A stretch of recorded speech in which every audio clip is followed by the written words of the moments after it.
31 जुलाई 2024 मतलब उस दिन कि जब ईरान के अंदर हमास के लीडर इस्माइल हानिया को इजराइल के द्वारा कत्ल किया गया था, तब लगभग ये तय माना जा रहा था कि अब ईरान इजराइल के ऊपर एक बहुत ही बड़ा अटैक करने जा रहा है। दुनिया भर के मीडिया में लगातार खबरें तो चल ही रही थीं, साथ ही साथ अमेरिका भी लगातार ये वार्निंग देता आ रहा था कि अगले 24 घंटे में, तो कभी कहता था कि अगले 3 दिन के अंदर ईरान इजराइल के ऊपर हमला करने जा रहा है। मगर इतना ज़्यादा गदर और हल्ला कटने के बावजूद भी कुछ हुआ नहीं। लाखों लोगों का क्रिटिसिज्म झेलने के बावजूद भी ईरान पूरी तरीके से खामोश नजर आया। अब ईरान की इजराइल के खिलाफ ये खामोशी थी क्यों, इसका खुलासा भी बाद में जाकर हो चुका है। दरअसल मामला ये हुआ था कि जब इस्माइल हानिया के कत्ल के बाद जब ईरान इजराइल के ऊपर एक बड़ा हमला करने की पूरी तैयारी कर चुका था, तब अमेरिका और बाकी कुछ वेस्टर्न ताकतों ने ईरान को ये ऑफर दिया था कि अगर तुम इस पूरे मामले में खामोश रहते हो, जवाबी कार्रवाई नहीं करते हो,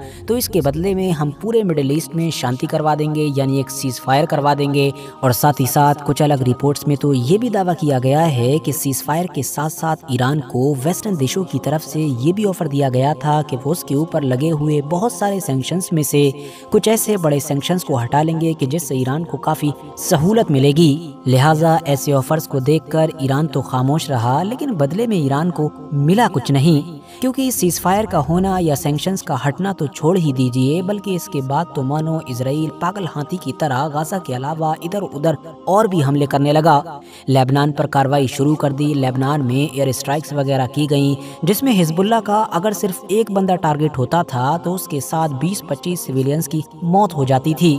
उसके बाद पेजर्स अटैक हुए, वॉकी टॉकी अटैक हुए, और फिर आखिर में हिजबुल्लाह के बहुत सारे लीडर्स को एक एक करके अपने इंटेलिजेंस की मदद से इजराइल ने मारना शुरू कर दिया। और आखिर में हिजबुल्लाह के सबसे बड़े लीडर मतलब हसन नसरुल्लाह को भी इंटेलिजेंस की मदद से बमबारी के जरिए से कत्ल कर दिया गया। और शायद यहीं पर जाकर ईरान को ये रियलाइज हुआ कि उसके साथ न सिर्फ धोखा हुआ है, बल्कि सारी हदें ही पार हो चुकी हैं। और इसी इंसिडेंट के बाद ही खुद ईरान के राष्ट्रपति ने भी इस बात को कबूल किया कि उनको वेस्टर्न देशों ने इस तरह का ऑफर दिया था और बाद में उनके साथ धोखा किया गया। ईरान के राष्ट्रपति की तरफ से इस बयान के आते ही दो बातें तो क्लियर हो चुकी थीं। पहली ये कि ईरान ने आखिर इस्माइल हानिया की डेथ के बाद इजराइल के ऊपर बदले की कार्रवाई क्यों नहीं की थी, और दूसरी ये कि ईरान बहुत जल्द ही अब इजराइल के ऊपर हर हाल में हमला करने वाला है। और आखिरकार 1 अक्टूबर 2024 की रात में वो वक्त आ ही गया कि जब लंबे इंतजार के बाद ईरान ने इजराइल के ऊपर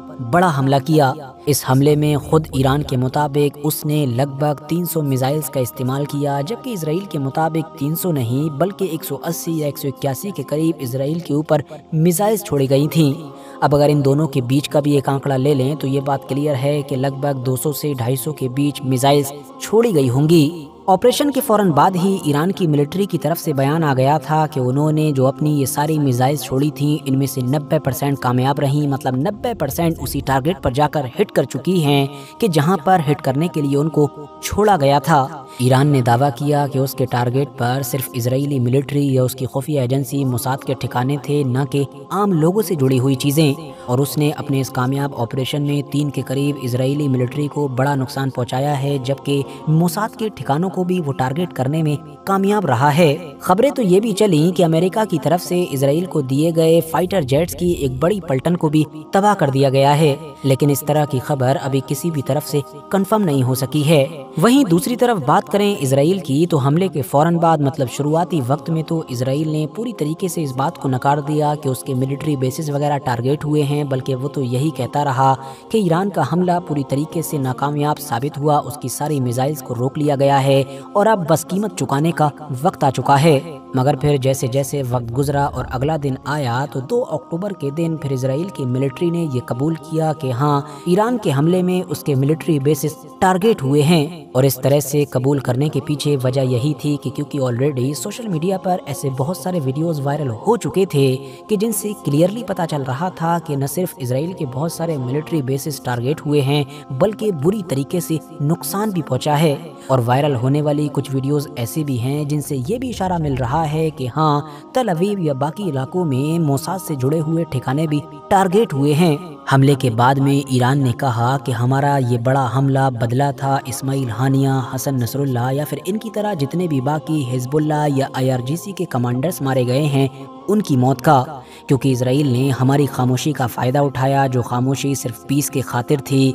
और एक एक करके इन सभी लोगों को कत्ल कर डाला। साथ ही ईरान ने यह भी मैसेज दिया कि हमारा ये ऑपरेशन कंक्लूड होता है, लेकिन अगर इजराइल ने इस हमले को भी रिटेलिएट करने की कोशिश की तो हम दोबारा से हमला करेंगे और इस बार ये हमला और भी ज़्यादा स्ट्रॉन्ग और ख़तरनाक होगा। अब यहाँ पर एक सबसे अहम सवाल कि जिस पर आजकल सबसे ज़्यादा बातचीत की जा रही है वो ये है कि आखिर इस बार इजराइल ईरान के सामने कम्प्लीटली फेल क्यों नज़र आया। पिछली बार की तरह ईरान की ज़्यादातर मिसाइल्स को रोकना तो दूर बल्कि उससे आधी या ये कह सकते हैं कि आधी से आधी भी नहीं रोकी जा सकी, और वो इजराइल के उन खास इलाकों में जाकर हिट हुई कि जहां पर ईरान चाहता था। तो दोस्तों इसके पीछे 2-3 वजह बताई जा रही हैं, जिसमें से सबसे पहली वजह तो ये मानी जा रही है कि शायद इस बार के हमले में ईरान ने हाइपरसोनिक मिसाइल्स का इस्तेमाल किया है।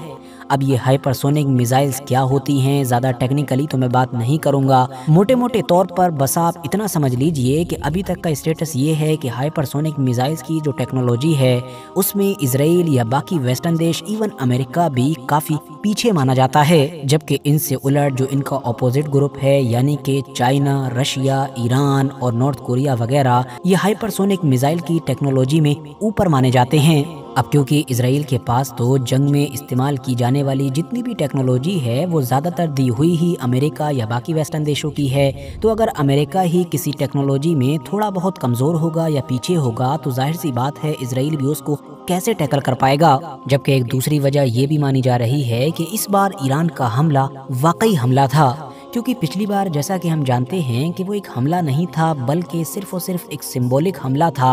मतलब ईरान ने पहले से ही अमेरिका या रशिया या बाकी इस तरह की ताकतों को इन्फॉर्म कर दिया था कि वो हमला करने जा रहा है, ताकि पहले से ही तैयारी की जा सके और बस अपनी धाक जमाई जा सके और डर दिखाया जा सके। इसीलिए जब ईरान ने हमला किया भी तो अमेरिका और यूके तो छोड़िए बल्कि जॉर्डन और इस तरह के बाकी अरब देश तक इजराइल को बचाने के लिए आ गए। इन्होंने ज़्यादातर मिसाइल्स और ड्रोन्स तो इजराइल तक पहुंचने ही नहीं दिए, और जो बचे कुचे इजराइल तक पहुंचे थे उनमें से जाहिर सी बात है कुछ को इजराइल ने इंटरसेप्ट कर लिया, जबकि कुछ अपने टारगेट पर जाकर हिट भी हो गए थे। अब क्योंकि इस बार ऐसा नहीं हुआ, मतलब ये सारी बाहरी ताकतें ईरान के हमले को बाहर ही रोकने में कामयाब नहीं हुई, और जब ये सारी चीज़ें इजराइल की सीमा तक पहुंची तो इजराइल का डिफेंस सिस्टम भी ईरान के हमले के सामने पूरी तरीके से नाकामयाब दिखा। और फिर वो सब कुछ हुआ कि जो वायरल होने वाले फोटोज और वीडियोस में देखा जा सकता है।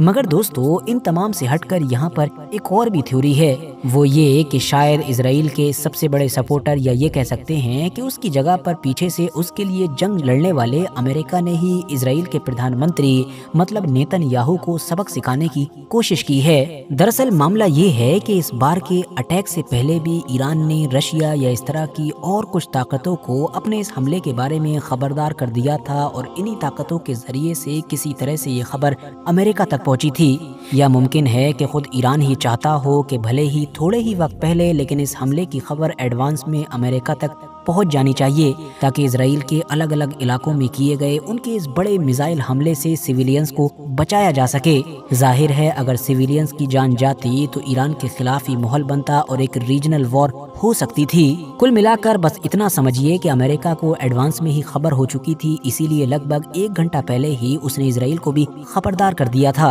और इस 1 घंटे में फिर हुआ ये कि बड़ी ही तेजी के साथ वार्निंग्स वगैरह जारी की गई और इजराइल की तमाम जनता को बॉम्ब शेल्टर्स के अंदर भेज दिया गया। खुद इजराइल ने यह दावा किया था कि उसके 10 मिलियंस मतलब कि 1 करोड़ के करीब लोग बॉम्ब शेल्टर्स के अंदर मौजूद थे। अब यहाँ पर ये अंदाजा लगाया जा रहा है कि 1 घंटा पहले ही खबरदार हो जाने के बावजूद भी अगर ईरान के इस हमले को नहीं रोका जा सका तो मुमकिन है कि या तो अमेरिका भी 1 घंटे में कोई तैयारी कर नहीं सका और ईरान के हमले को रोक नहीं सका, और जब अमेरिका नहीं रोक सका तो इजराइल भला क्या रोक सकता था। या फिर ये भी अंदाज़ा लगाया जा रहा है कि शायद अमेरिका ने जानबूझकर ईरान की ज़्यादातर मिसाइल्स को आगे जाने दिया ताकि उस नेतन्याहू के गुरूर और घमंड को तोड़ा जा सके कि जो पूरी वॉर तो अमेरिका की ताकत से, अमेरिका के पैसे से लड़ता है, मगर अमेरिका की सुनता भी नहीं है। और इस तरह से बेंजामिन नेतन्याहू को अमेरिका की तरफ से ये मैसेज भी दिया जा सके कि अगर हम ईरान के हमले को रोकेंगे तभी वो रुकेगा, वरना तुम्हारी इतनी हैसियत नहीं है कि तुम उस हमले को रोक सको। ऐसी थ्योरी पेश करने के पीछे एक रीजन ये भी है क्योंकि हम सभी ही जानते हैं कि ईरान, इजराइल और अमेरिका के बीच ईरान और अमेरिका दो ऐसी पार्टी हैं कि जो किसी भी हाल में नहीं चाहती हैं कि इस वक्त जंग हो। वजह यही है कि ईरान मिलिट्री के लिहाज से भले ही बहुत ज़्यादा ताकतवर हो चुका हो, लेकिन सैंक्शंस की वजह से इकोनॉमिकली मजबूत नहीं है, जबकि दूसरी तरफ अमेरिका ऑलरेडी रशिया यूक्रेन की वॉर में उलझा हुआ है। तो जाहिर सी बात है वो एक ही वक्त में दो वॉर टैकल नहीं कर सकता है, वो भी दूसरी वॉर ऐसी कि जो न सिर्फ ईरान बल्कि उसके सारे प्रॉक्सीज के साथ लड़ना पड़ेगी, जिसको फिर आसानी के साथ ख़त्म करना या जीतना मुश्किल तो छोड़िए बल्कि नामुमकिन बात होगी। मगर इन तीनों पार्टीज में से जो तीसरी पार्टी है मतलब इजराइल, या ये कह सकते हैं कि इजराइल में भी जो प्राइम मिनिस्टर बेंजामिन नेतन्याहू हैं, वो बंदा हर हाल में शुरू से ही चाहता है कि किसी तरीके से ईरान को इस वॉर में ड्रैग किया जाए और फिर अमेरिका को ज़बरदस्ती पीछे से लाकर जंग करवाई जाए। पिछले कुछ दिनों से लेबनान में भी इजराइल की तरफ से जिस ग्राउंड इन्वेजन का ऐलान किया गया है उसके फेवर में भी फ्रांस, अमेरिका या यूके वगैरह जैसी वेस्टर्न पावर्स नहीं दिखाई दे रही हैं, लेकिन सिर्फ और सिर्फ एक इंसान की जिद की वजह से वो सब कुछ हो रहा है। अब इन सारी अलग अलग थ्योरीज में से क्या क्या सच है क्या क्या झूठ है ये तो हम नहीं जानते हैं, मगर हाँ एक बात क्लियर है कि ईरान के इस हमले से इजराइल को माली और इमेज का बहुत ज़्यादा नुकसान हुआ है। माली इसलिए क्योंकि जिन मिलिट्री बेसिस को या मोसाद से जुड़े हुए ठिकानों को टारगेट किया गया है उनकी वीडियोस वगैरह बनाना तो दूर बल्कि सैटेलाइट के जरिए से इमेज भी नहीं दिखाई दे रहे हैं, क्योंकि इजराइल ने टेक्निकली उनको हाइड कर दिया है ताकि दुनिया देख ना सके कि आखिर इन सारी जगहों पर किस तरह का इम्पैक्ट हुआ है। और इजराइल का यही कदम ये बात क्लियर कर रहा है कि इन सारे मिलिट्री बेसिस पर कोई ना कोई तो बड़ा कांड हुआ है। दूसरी तरफ इमेज का नुकसान इसलिए हुआ है क्योंकि इस हमले ने ये बात भी क्लियर करती है कि ईरान के बारे में और स्पेशली उसकी मिसाइल टेक्नोलॉजी के बारे में जो कुछ भी बताया जाता था वो सब कुछ सिर्फ हवाई नहीं था बल्कि वाकई सच है। यानी ईरान के पास वाकई ऐसी मिसाइल टेक्नोलॉजी है कि जिसका तोड़ अभी दुनिया के ज्यादातर देशों के पास नहीं है। और इजराइल के जो ऑलरेडी पूरी दुनिया में अपने अलग अलग तरह के ताकतवर डिफेंस सिस्टम के लिए मशहूर है, वो भी ईरान की इन मिसाइल्स के सामने बेबस नजर आया। फिलहाल दोस्तों इसी के साथ आज की अपनी वीडियो को भी हम यहीं पर ख़त्म करते हैं। वीडियो पसंद आने पर न सिर्फ वीडियो को लाइक करें बल्कि अपने फ्रेंड्स के साथ भी ज़रूर शेयर करें, और इसी तरह की नॉलेजेबल और हिस्टोरिकल वीडियोस हमेशा देखने के लिए हमारे इस चैनल को सब्सक्राइब करने के साथ साथ बेल आइकन को ज़रूर प्रेस करें।